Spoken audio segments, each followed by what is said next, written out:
Bhikaji foods என்ற company இவங்களோட market capitalisation சந்தை மதிப்பு பார்த்தீங்கன்னா கிட்டத்தட்ட ஒரு 17,000 கோடி. ஸோ ஒரு ஸ்மால்லேருந்து அடுத்த கட்டத்துக்கு ஒரு மிட் கேப் வளர்ந்துட்டு இருக்க கம்பெனின்னு சொல்லலாம். இந்த கம்பெனி ஆரம்பிச்சது 1993ல். அதுக்கப்புறம் இப்போ ஸ்ட்ராங் மேனேஜ்மெண்ட் வந்து பேக்கப் பண்ணிட்டு இருக்கிறதுனால இன்னும் நிறைய க்ரோத் ஆகிறதுக்கான வாய்ப்பு பிகாஜி ஃபுட்ஸ் என்ற கம்பெனியில் இருக்குது. இதோட ஸ்டாக் ப்ரைஸ் பார்த்தீங்கன்னா இப்போதைக்கு கிட்டத்தட்ட 717 ரூபா அப்படின்ற லெவலில் இருக்குது. ஸோ இவங்களோட ROC return on capital employed பார்த்தீங்கன்னா கிட்டத்தட்ட 18.6. ROE ரிட்டர்ன் ஆன் ஈக்விட்டி எவ்வளோ பணம் போடுறோம் அதுலேருந்து எவ்வளோ ரிட்டர்ன்ஸ் வருதுன்னு பார்த்தீங்கன்னா லாஸ்ட் 10 இயர்ஸில் 19% இவங்களால ஈஸியாக மெயின்டைன் பண்ண முடியுது. விச் மீன்ஸ் இவங்க எஃபெக்டிவாக ஒரு ப்ராடக்ட் அக்வசிஷனாக இருக்கட்டும் இல்லைனா பணத்தை யூட்டிலைஸ் பண்ணுறதா இருக்கட்டும் இந்த கம்பெனி நல்லா பண்ணிட்டு இருக்குன்றது பார்க்கலாம்.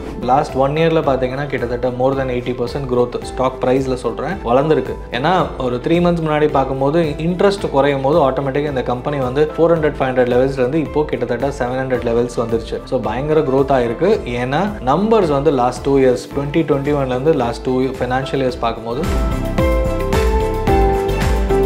கட்டுமானத்தின் வலிமை, கட்டிடங்களின் பாதுகாப்பு, ஸ்ரீ துர்கா TMT கம்பிகள். நியூஸ் கேஃபே நேயர்களுக்கு வணக்கம். நான் கணேசன் திரு, உங்கள் ஃபினான்ஷியல் எக்ஸ்பர்ட். பட்ஜெட் முடிஞ்சிருச்சு. பட்ஜெட் வரைக்கும் பட்ஜெட் ஹைப்பு, இந்த ஸ்டாக்ஸ் ஏறும், இந்த ஸ்டாக்ஸ் இறங்கும், இந்த எக்ஸ்பெக்டேஷன்ஸ் இதில் ஜாஸ்தியாக இருக்குது, டாக்ஸேஷன் குறைப்பாங்களா, இந்த மாதிரி நிறைய விஷயங்கள் வந்து போன ஒரு மாதமாக நிறைய பேசிகிட்டே இருந்தாங்க. அண்ட் பட்ஜெட்டும் வந்துருச்சு. பட்ஜெட் முடிஞ்சு லாஸ்ட் 1 வீக்கில் வந்து எல்லாரும் எக்ஸ்பெக்ட் பண்ணது லாங் டேர்ம் கேபிட்டல் கெயின்ஸ் 12.5%, ஒரு 2.5% இன்க்ரீஸ் ஆனதுனால ஒரு மிகப்பெரிய சரிவை சந்திக்கிறதுக்கான வாய்ப்புகள் இருக்கலாம் அப்படின்னு பேசிகிட்டே இருந்தவங்க. ஆனால் மார்க்கெட் வந்து அதையுமே டைஜஸ்ட் பண்ணிவிட்டு அடுத்து என்ன பண்ணலாம் அப்படின்னு மேலே போயிட்டுருக்கு. ஸோ இதுலேருந்து என்ன தெரியுதுன்னா, டேக்ஸ் இன்க்ரீஸ் பண்ணாலும் ஸ்டாக் மார்க்கெட் பங்குச்சந்தையில் இன்வெஸ்ட்மெண்ட் பண்ணுறதுக்கு அந்த ஆர்வம் வந்து இன்னும் மக்களிடையே குறையவே இல்லை அப்படின்றது தான் தெளிவாக தெரியுது. So first long term capital gains இல்லாமல் இருந்தது, அப்புறம் 10% கொண்டு வந்தாங்க, இப்போது 12.5% இன்க்ரீஸ் பண்ணியிருக்காங்க. ஸோ உங்களுக்கு ஆப்ஷன் வேறு ஏதாவது இருக்கா? இதை தாண்டி ஒரு நல்ல இன்வெஸ்ட்மெண்ட் ஆப்ஷன் பார்த்தீங்கன்னா கோல்டு, ரியல் எஸ்டேட் எல்லாமே என்ன தான் சொன்னாலும் அதுலேருந்து வர ரிட்டர்ன்ஸ்லேயும் வந்து உங்களுக்கு ரியல் எஸ்டேட்டாக இருந்தாலும் ஃபஸ்ட்டு ரெஜிஸ்ட்ரேஷன் சார்ஜ்னு கவர்மெண்ட் அந்தந்த ஸ்டேட் கவர்மெண்ட்டுக்கு பே பண்ணணும். அது இல்லாமல் யார் விற்று தராங்கன்றதை பொறுத்து கமிஷன் கொடுக்கணும். அண்ட் கேபிட்டல் கெயின்ஸ் டேக்ஸ் வேறு தனியாக கவர்மெண்ட்டு கொடுக்கணும். அப்படி பார்த்தீங்கன்னா அதில் வாங்கினதுக்கும் விற்ற பிறகும் அந்த ஏரியாவை பொறுத்து, அந்த இடத்த பொறுத்து, அங்கே இருக்க ஃபெசிலிட்டிஸை பொறுத்து தான் உங்களுக்கு லாபம் இருக்குமா இல்லையான்றதே தெரியும். அதே மாதிரி தான் கோல்டும். உங்களுக்கு லாங் டேர்மில் 10 வருஷம் கழித்து ரிட்டர்ன்ஸ் இருக்குமா? இன்னொன்று கோல்டு வந்து இன்வெஸ்ட்மெண்ட்டாக வாங்கினாலும் யாருக்குமே விற்க மனசு வராது. அண்ட் இப்போ தான் வந்து ரேட் வேறு குறைச்சிருக்காங்க, கஸ்டம்ஸ் டியூட்டியை குறைச்சிருக்காங்க, கோல்டு ரேட்டு குறையில. ஸோ இந்த காரணங்களுக்காக மறுபடியும் பார்த்தீங்கன்னா இந்த மியூச்சுவல் ஃபண்ட்ஸாக இருக்கட்டும் இல்லை டைரக்ட் ஷேர்ஸாக இருக்கட்டும் உங்களுக்கு வந்து ரிட்டர்ன்ஸ் ஜாஸ்தி கிடைக்க நீங்கள் அதில் ப்ராஃபிட்டில் கவர்மெண்ட்டுக்கு எக்ஸ்ட்ரா டேக்ஸ் கட்டுற மாதிரி தான் வருது. ஸோ அந்த நினப்பில் நம்ம வந்து இப்போது இன்றைக்கி என்னென்ன கம்பெனிஸ் பார்க்கலாம் அப்படின்றத பார்ப்போம். அண்ட் இது எதுவுமே வந்து பை அண்ட் செல் ரெக்கமெண்டேஷன்ஸே கிடையாது. நம்ம வந்து எஜுகேஷனல் பர்பஸ்க்காக இந்த கம்பெனிஸ் இந்த மாதிரி பர்ஃபார்மன்ஸ் கொடுத்துருக்காங்க, இவ்வளோ வருஷமாக இருக்காங்க, ஃபண்டமெண்டலாகவும் பேசிவிட்டு அந்த நம்பர்ஸ் வந்து இப்போ என்ன இருக்குது அப்படின்றதையும் சொல்லிவிட்டு இது எல்லாமே நீங்கள் ஸ்க்ரீனர் வெப்சைட்டில் போனாலே கிடைக்கும். ஸோ இந்த நேம்ஸை உங்களுக்கு இன்ட்ரடியூஸ் பண்ணுறது, இந்த கம்பெனி என்ன மாதிரி பொசிஷனில் இப்போ இருக்காங்க அப்படின்றத சொல்கிறது மட்டும்தான் இந்த நம்ம வீடியோஸோட நோக்கம். ஸோ இது பை அண்ட் செல் ரெக்கமெண்டேஷன் கிடையாது, நானும் ரெஜிஸ்டர்ட் இன்வெஸ்ட்மெண்ட் அட்வைசர் கிடையாது. ஸோ ஃபஸ்ட்டு கம்பெனி பார்த்தீங்கன்னா ஹேவல்ஸ். ஸோ இதில் போட்டிருந்தீங்கன்னா இப்போ விற்றா எனக்கு 12% டேக்ஸ் போகுமே அப்படின்னு யோசிக்கவே மாட்டீங்க, தாராளமாக வச்சுக்கோ அப்படின்னு கவர்மெண்ட்டுக்கே கொடுப்பீங்க. ஏன்னா 1 லட்ச ரூபா வந்து 2001 இன்வெஸ்ட்மெண்ட் பண்ணியிருந்தீங்கன்னா அதோட ஷேர் மதிப்பு ₹1.89 அந்த ரேஞ்சில் தான் இருந்தது. அப்போது இது வந்து பென்னிங் ஸ்டாக் இன்வெஸ்ட்மெண்ட்டே நானும் ரெக்கமெண்ட் பண்ணியிருக்க மாட்டேன். இப்போ இருக்கிற நிலமையில் பார்த்தீங்கன்னா எப்போவுமே வந்து பென்னி ஸ்டாக்ஸ் போகாதீங்கன்னு சொல்லுவோம். கொஞ்சம் கொஞ்சமாக பிராண்ட் இம்ப்ரூவ் பண்ணி இப்போ இந்த 23 வருஷத்தில் பார்த்தீங்கன்னா இப்போ அதோட ஸ்டாக் ப்ரைஸ் 1859. 2010 வந்து 1:1 போனஸ் கொடுத்தாங்க. அப்போ 1 லட்ச ரூபா 2001 1 லட்ச ரூபா கொடுத்து நிறைய பேர் இடம் வாங்கியிருப்பாங்க. எங்கேயோ ஒரு ஊர் ஒதுக்குப்புறமாக வந்து ஒரு நிலத்தை வாங்கி போட்டிருப்பீங்க. அந்த மாதிரி இந்த ஸ்டாக்கை வாங்கி போட்டிருந்தீங்கன்னா இப்போ அதோட மதிப்பு வந்து 20 கோடி ரூபா.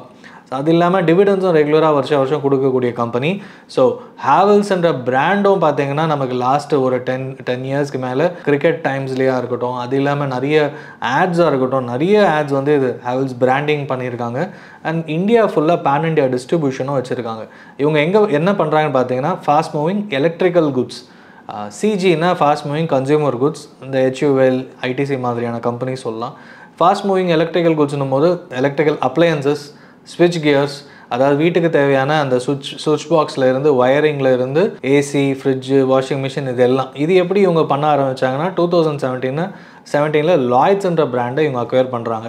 அதையும் இன்டகிரேட் பண்ணதுக்கப்புறம் இவங்களோட அந்த ஒரு வீட்டுக்கு தேவையான ஃபுல் எலக்ட்ரிக்கல் கன்சியூமர் குட்ஸ் எல்லாத்தையும் இவங்களால இப்போது பண்ணி கொடுக்க முடியுது. அண்ட் மேனுஃபேக்சரிங் ஃபெசிலிட்டிஸ் இன்க்ரீஸ் பண்ணியிருக்காங்க. ஹேவல்ஸ்ன்ற பிராண்ட் வேல்யூவும் பயங்கர ரீச் இருக்குது. ஸோ இந்த கம்பெனி இதுக்கப்புறம் ஹவுசிங் ஃபார் ஆல் அப்படின்னு கவர்மெண்ட் சொல்லிட்டு இருக்காங்க.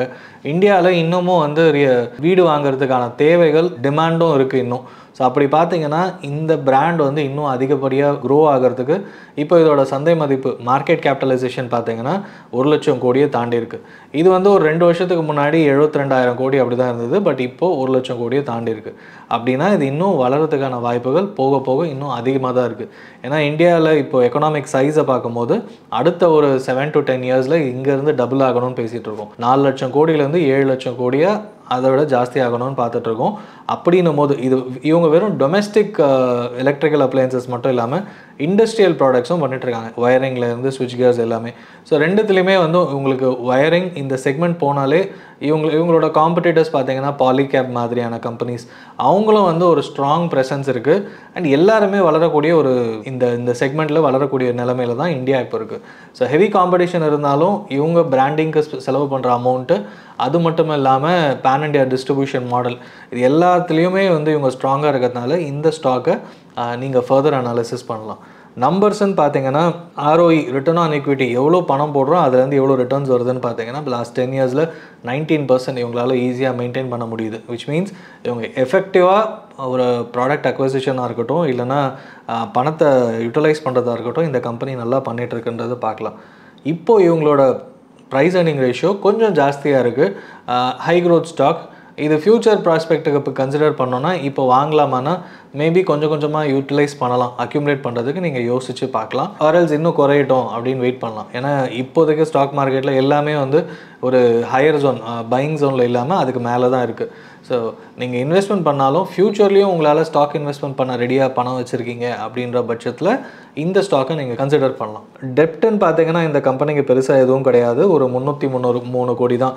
இதோட மார்க்கெட் கேப் கன்சிடர் பண்ணும்போது இது ஒன்றுமே இல்லை. கிட்டத்தட்ட டெட் ஃப்ரீ கம்பெனின்னு சொல்லலாம். டிவிடன்ஸும் இவங்க ரெகுலராக கொடுத்துட்ருக்காங்க. இப்போ இவங்களோட ஸ்டாக் ப்ரைஸ் பார்த்தீங்கன்னா 1850 ரூபா அந்த ரேஞ்சில் இருக்குது. ஸோ ஃப்யூச்சரில் ஒன்ஸ் அந்த ஏர்னிங்ஸ் வந்து இன்க்ரீஸ் ஆக ஆட்டோமேட்டிக்காக ஸ்டாக் ப்ரைஸ் இம்ப்ரூவ் ஆகிறதுக்கான வாய்ப்புகள் இருக்குது. இந்த கம்பெனி இப்போதுக்கு நீங்கள் வாங்குறத விட இதை வாட்ச் லிஸ்ட்டில் வச்சுட்டு இன்னும் ஃபர்தர் ஸ்டடி பண்ணிவிட்டு ஃப்யூச்சரில் ஒன்ஸ் மார்க்கெட் கரெக்ஷன் அப்போவோ இல்லைனா இவங்களோட ஸ்டாக் ப்ரைஸ் கரெக்ஷன் ஆகும்போதோ இதை நீங்கள் அக்யூமுலேட் பண்ணுறதுக்கு ஒரு நல்ல வாய்ப்பாக இருக்கும்னு நம்ம பார்க்கலாம். அடுத்து நம்ம பார்க்க போகிற கம்பெனி பார்த்தீங்கன்னா ஒரு ஃபுட் செக்மெண்ட், அதாவது ஸ்நாக்ஸ் செக்மெண்ட்னு சொல்லலாம். ஸ்பெசிஃபிக்காக வந்து இந்த செக்மெண்ட் பார்த்தீங்கன்னா நார்த் இந்தியன் ஃபுட்ஸ், அந்த பிகாஜி ஃபுட்ஸ் அப்படின்ற கம்பெனி பார்த்தீங்கன்னா ஆலு பூஜா, அப்புறமா நம்கீன்ஸ், இந்த செக்மெண்ட்டில் இவங்க வந்து ரொம்பவே ஸ்ட்ராங்கு. ரீசெண்டாக அந்த மாதிரி ஒரு இன்னொரு குட்டி கம்பெனி அக்வசிஷன் பண்ணியிருக்காங்க. அண்ட் நார்த் இந்தியா ஃபுல்லாகவே இவங்க வந்து பெரிய ஸ்ட்ராங் பிராண்ட் ப்ரெசன்ஸ் கிரியேட் பண்ணிகிட்ருக்காங்க. அமிதாப் பச்சன் சாரை வந்து இவங்க என்ரோல் பண்ணியிருக்காங்க பிராண்ட் அம்பாசிடராக. 2025 வரைக்கும் அந்த பிராண்ட் அம்பாசிடரையும் எக்ஸ்டெண்ட் பண்ணியிருக்காங்க கான்ட்ராக்டையும். விச் மீன்ஸ் இவங்களுக்கு இன்னும் பெரிய பிளான்ஸ் வச்சுருக்காங்க. அண்ட் இவங்களோட க்ரோத் பார்த்தீங்கன்னா லாஸ்ட் ஒரு 10 இயர்ஸில் கன்சிஸ்டண்ட்டாக double digit growth in terms of revenue கொடுக்க முடிஞ்சிருக்கு. எக்ஸ்போர்ட்ஸும் ஒரு 25 நாட்டுக்கு இவங்க எக்ஸ்போர்ட் பண்ணிகிட்ருக்காங்க. அண்ட் எக்கச்சக்க ப்ராடக்ட், கிட்டத்தட்ட 300 வகையான ப்ராடக்ட்ஸ் இங்கே வச்சுருக்காங்க. பிக்கிள்ஸ், அதாவது ஊறுகாயிலிருந்து நார்த் இந்தியன் ஸ்நாக்ஸ் வெரைட்டிஸ் எல்லாமே பண்ணுறாங்க. அண்ட் எக்ஸ்போர்ட் ஆர்டர்ஸ் எல்லாமே எங்கெங்கெல்லாம் இந்திய மக்கள் வாழ்ந்துட்டு இருக்காங்களோ அங்கே எல்லாமே இவங்க ப்ராடக்ட்ஸ் கிடைக்கக்கூடிய. அண்ட் இது வந்து ஒரு 3rd லார்ஜஸ்ட் இந்தியன் பிராண்டாக இருக்குது. ஸோ விச் மீன்ஸ் இவங்க வந்து இன்னும் எக்ஸ்போர்ட் பண்ணுறதுக்கும் அண்ட் சவுத் இந்தியா ப்ரெசன்ஸ் இப்போ தான் வந்து கொஞ்சம் கொஞ்சமாக க்ரியேட் பண்ணிகிட்ருக்காங்கன்னு சொல்லலாம். ஸோ அது க்ரியேட் ஆகும்போது ஆட்டோமேட்டிக்காக இவங்களோட ஓவரால் ரெவன்யூ இன்னும் அதிகமாகிறதுக்கான வாய்ப்பு. நமக்கு தெரிஞ்சு ஹல்டிராம்ஸ் இருக்குது. ஹல்டிராம்ஸ் வந்து லிஸ்டட் கம்பெனி கிடையாது. பட் இவங்க வந்து பிகாஜி ஃபுட்ஸ்ன்றது லிஸ்டட் கம்பெனி. ஹல்டிராம்ஸுமே பார்த்தீங்கன்னா இப்போ வந்து 51% மார்க்கெட் ஷேரை பிளாக் ஸ்டோன் அப்படின்ற ப்ரைவேட் ஈக்விட்டி ஃபார்ம் கிட்டத்தட்ட 40,000 கோடி கொடுத்து வாங்க போகிறதா பேச்சுவார்த்தை நடந்துகிட்ருக்கு. ஸோ அப்படி பார்த்தீங்கன்னா அவங்க அதுக்கப்புறம் லிஸ்ட் ஆவாங்களா இல்லையான்றது தெரியாது. பட் இந்த கம்பெனி பிகாஜி ஃபுட்ஸ்ன்ற கம்பெனி இவங்களோட மார்க்கெட் கேபிட்டலைசேஷன் சந்தை மதிப்பு பார்த்தீங்கன்னா கிட்டத்தட்ட ஒரு 17,000 கோடி. ஸோ ஒரு ஸ்மால்லேருந்து அடுத்த கட்டத்துக்கு ஒரு மிட் கேப் வளர்ந்துட்டு இருக்க கம்பெனின்னு சொல்லலாம். இது இங்கேருந்து இன்னும் ஏறுமான கன்சம்ஷன் இன்க்ரீஸ் ஆக குட்டி குட்டி அந்த ஸ்நாக்ஸ் செக்மெண்ட் பார்த்தீங்கன்னா ஈஸியாக மூவ் ஆக முடியும். குவாலிட்டி மெயின்டைன் பண்ணுறது as well as automation and இன்னும் எவ்வளோ ஃபுல் என்டையர் ஃபேக்ட்ரி செட்டப்பாக இருக்கட்டும், மார்க்கெட்டிங் சேல்ஸ் எல்லாமே வந்து இவங்க ஆன்லைனில் கொண்டு வரதுலேருந்து இஆர்பி சாஃப்ட்வேர் இம்ப்ளிமெண்ட் பண்ணி நெக்ஸ்ட் லெவல் க்ரோத்துக்காக எல்லாமே பண்ணிகிட்ருக்காங்க. இந்த கம்பெனி ஆரம்பித்தது 1993. அதுக்கப்புறம் இப்போ ஸ்ட்ராங் மேனேஜ்மெண்ட் வந்து பேக்கப் பண்ணிகிட்டு இருக்கிறதுனால இன்னும் நிறைய க்ரோத் ஆகிறதுக்கான வாய்ப்பு பிகாஜி ஃபுட்ஸ்ன்ற கம்பெனியில் இருக்குது. இதோட ஸ்டாக் ப்ரைஸ் பார்த்தீங்கன்னா இப்போதைக்கு கிட்டத்தட்ட 717 ரூபா அப்படின்ற லெவலில் இருக்குது. ஸோ இவங்களோட ROC return on capital employed பார்த்தீங்கன்னா கிட்டத்தட்ட 18.6, விச் மீன்ஸ் இவங்க ரொம்ப நல்லாவே பெர்ஃபார்ம் பண்ணிகிட்ருக்காங்க. ஏன்னா டபுள் டிஜிட் க்ரோத் ரெவென்யூன்னு சொல்லிட்டேன், அதுலேருந்தே உங்களுக்கு தெரிஞ்சிருக்கும். அண்ட் இபிஎஸும் கன்சிஸ்டண்ட்டாக இம்ப்ரூவ் ஆகிட்டுருக்கு. கோவிடுக்கு அப்புறம் இன்னும் பயங்கர ரேபிட் க்ரோத். அண்ட் பிஎல்ஐ ஸ்கீம்னு சொல்லும்போது production linked incentive scheme government introduce பண்ணாங்க. இவங்க 2028 வரைக்கும் ஸ்டெப் பை ஸ்டெப்பாக வருஷம் கிட்டத்தட்ட மேனுஃபேக்சரிங் ஃபெசிலிட்டி கிரியேட் பண்ணுறதுலேருந்து எல்லாமே இவங்க வந்து யூட்டிலைஸ் பண்ணிகிட்ருக்காங்க. ஸோ ஃபஸ்ட்டு செட் வந்து இவங்க அது மூலமாக இவங்களுக்கு இன்சென்டிவ் கவர்மெண்ட் கிட்டேருந்து வந்துருச்சு. ஸோ விச் மீன்ஸ் இவங்க ஃபுட் ப்ராசஸிங்கில் next level growth and expansion பண்ணுறதுக்கு இவங்க ரெடியாக இருக்காங்க. அண்ட் இன்னும் கம்பெனிக்கு வளர்கிறதுக்கான வாய்ப்புகளும் இதில் ஸ்ட்ராங்காகவே தெரியுது. த்ரெட்டுன்னு பார்த்தீங்கன்னா முக்கியமான விஷயம் வந்து லோக்கல், அதாவது இப்போ இவங்க ஆர்கனைஸ்ட் பிராண்டட் கம்பெனி. இது இல்லாமல் லோக்கலாக அந்தந்த ஏரியாவில் அந்தந்த சிட்டிஸில் வந்து நிறைய குட்டி குட்டி பிராண்ட்ஸ் இருக்கும், இல்லைனா அன்பிராண்டட் லோக்கல் பிளேயர்ஸ் இருப்பாங்க. அவங்க தான் இவங்களோட மெயின் காம்படிட்டராக இருக்க முடியும். அவங்கள மிஞ்சி இவங்களால் இப்போ ஒன்ஸ் அந்த இன்கம் லெவல் இன்க்ரீஸ் ஆட்டோமேட்டிக்காக பிராண்டட் ப்ராடக்ட்ஸ் போகிறதுக்கான வாய்ப்புகள் எல்லாருமே தேடி போவாங்க. ஸோ இந்த கம்பெனி இங்கேருந்து அந்த அன்ஆர்கனைஸ் செக்மெண்ட்டில் இருந்தும் மார்க்கெட் ஷேர் எடுக்கிறதுக்கான வாய்ப்புகள் இருக்குதுன்னு பார்க்கும்போது இந்த கம்பெனி இன்னமும் ஃப்யூச்சரில் வளரும்னு நம்ம எதிர்பார்க்கலாம். So ethnic food as well as pickles, அந்த லோக்கல் ஃபுட்ஸ் எல்லாம் மேனுஃபேக்சர் பண்ணுற கம்பெனி தான் இந்த பிகாஜி ஃபுட்ஸ். நீங்களும் இதை வந்து ட்ராக் பண்ண ஆரம்பிங்க. இது ஃப்யூச்சரில் இன்னும் ஏறுமான்றது போக போக தான் தெரியும். அண்ட் இப்போது இது ஒரு அட்ராக்டிவ் லெவலில் இருக்குதுன்னு சொல்லலாம். பி வந்து ரொம்ப ஜாஸ்தியாக இருக்குது. ப்ரைஸ் அர்னிங் ரேஷியோ பார்த்திங்கன்னா இப்போ ஜாஸ்தியாக இருக்குது. ஏன்னா இது high growth company, double digit revenue, இந்த மாதிரி விஷயங்கள் இருக்கிறதுனால இந்த ப்ரைஸ் அர்னிங் ரேஷியோவும் ஜாஸ்தியாக இருக்குது. பட் இவங்களால் இதே நம்பர்ஸை மெயின்டைன் பண்ண முடிஞ்சதுன்னா இந்த ஸ்டாக் ப்ரைஸ் இங்கேருந்து இன்னும் ஏறுறதுக்கான வாய்ப்புகள் அதிகமாக இருக்குது. ஸோ இந்த கம்பெனியோட ப்ரோஸ் அண்ட் கான்ஸை நம்ம பார்த்துட்டோம். இதை நீங்கள் இன்னும் அனலைஸ் பண்ணிவிட்டு இன்வெஸ்ட்மெண்ட் பண்ணலாமான்னு நீங்களே யோசிங்க. ஸோ மூணாவது கம்பெனி பார்த்தீங்கன்னா LIC housing finance. LIC housing finance வந்து எல்லாருக்குமே தெரியும். எல்ஐசினாலே இன்சூரன்ஸ்னால் எல்ஐசி, அப்படி தான் நம்ம இந்தியாவில் எல்லாருக்குமே தெரியும். அவங்களோட சப்சிடரி கம்பெனி பார்த்தீங்கன்னா இன்னொரு கம்பெனி தான் எல்ஐசி ஹவுசிங் ஃபைனான்ஸ். இவங்களோட ஆவரேஜ் டிக்கெட் சைஸ் பார்த்தீங்கன்னா 12 லட்சம். அதாவது இவங்க இது வரைக்கும் சர்வ் பண்ண கிளைண்ட்ஸ் வந்து கிட்டத்தட்ட லட்சக்கணக்கில் இருந்தாலும் ஆவரேஜ் டிக்கெட் சைஸ் 12 லட்சம்னும் போது எல்ஐசி ஏஜென்ட்ஸ் மூலமாக இவங்க மெஜாரிட்டி பிஸ்னஸ் எடுத்துகிட்டு இருக்காங்க. அப்போது இவங்க சர்வ் பண்ணுற செக்மெண்ட் பார்த்தீங்கன்னா இப்போ தான் வந்து லோன் வாங்கி ஒரு குட்டி ஒரு 1 BHK 2 BHK tier 2 tier 3 city tier 1லேயும் இந்த மாதிரி செக்மெண்ட்டில் இருக்கவங்க மட்டும்தான் எல்ஐசி ஹவுசிங் ஃபைனான்ஸ் யூஸ் பண்ணிகிட்டு இருக்காங்க. அண்ட் இந்த கம்பெனி ஏன் இப்போ அட்ராக்டிவ், லாஸ்ட் 1 இயரில் பார்த்தீங்கன்னா கிட்டத்தட்ட மோர் தென் 80% க்ரோத் ஸ்டாக் ப்ரைஸில் சொல்கிறேன் வளர்ந்துருக்கு. ஏன்னா ஒரு 3 மந்த்ஸ் முன்னாடி பார்க்கும்போது இன்ட்ரெஸ்ட் குறையும் போது ஆட்டோமேட்டிக்காக இந்த கம்பெனி வந்து 400-500 லெவல்ஸ்லேருந்து இப்போது கிட்டத்தட்ட 700 லெவல்ஸ் வந்துருச்சு. ஸோ பயங்கர க்ரோத் ஆகிருக்கு. ஏன்னா நம்பர்ஸ் வந்து லாஸ்ட் 2 இயர்ஸ் 2021லேருந்து லாஸ்ட் 2 ஃபைனான்ஷியல் இயர்ஸ் பார்க்கும்போது ரொம்பவே அட்ராக்டிவாக இம்ப்ரூவ் ஆகிருக்குன்னு பார்க்கலாம். அந்த என்பிஏ பர்சன்டேஜும் வந்து ஆஸ் யூஷுவல் கட்டுக்குள்ளே தான் இருக்குது. அதாவது வித்தின் ரேஞ்ச் இருக்குன்னும் போது எல்லா நம்பர்ஸும் இம்ப்ரூவ் ஆகுது, ரெவென்யூ இன்க்ரீஸ் ஆகுது அப்படின்னும் போது. அண்ட் எல்ஐசி 45% ஸ்டேக் இருக்குது. ஸோ விச் மீன்ஸ் அவங்க ஒரு லிஸ்டட் கம்பெனி, இந்த கம்பெனி இன்னும் பாசிட்டிவாக எடுத்துகிட்டு போகிறதுக்கும் அவங்க பார்த்துட்ருக்காங்க. இதெல்லாம் வந்து ஓவரால் பாசிட்டிவ் நேச்சர். இங்கேருந்து இன்க்ரீஸ் ஆகுமானும் போது இந்த டிக்கெட் சைஸில் இவங்க இவ்வளோ ஆல்ரெடி ஸ்ட்ராங் ப்ரெசன்ஸ் இருக்கும்போது எல்லாருமே அக்ராஸ் இந்தியா ஒரு வீடு வேணுன்றது ஒரு கனவாகவே இருக்குது. அதுக்கு தான் கவர்மெண்ட்டும் வந்து ஹவுசிங் ஃபார் ஆல்னு கொடுத்துட்ருக்காங்க.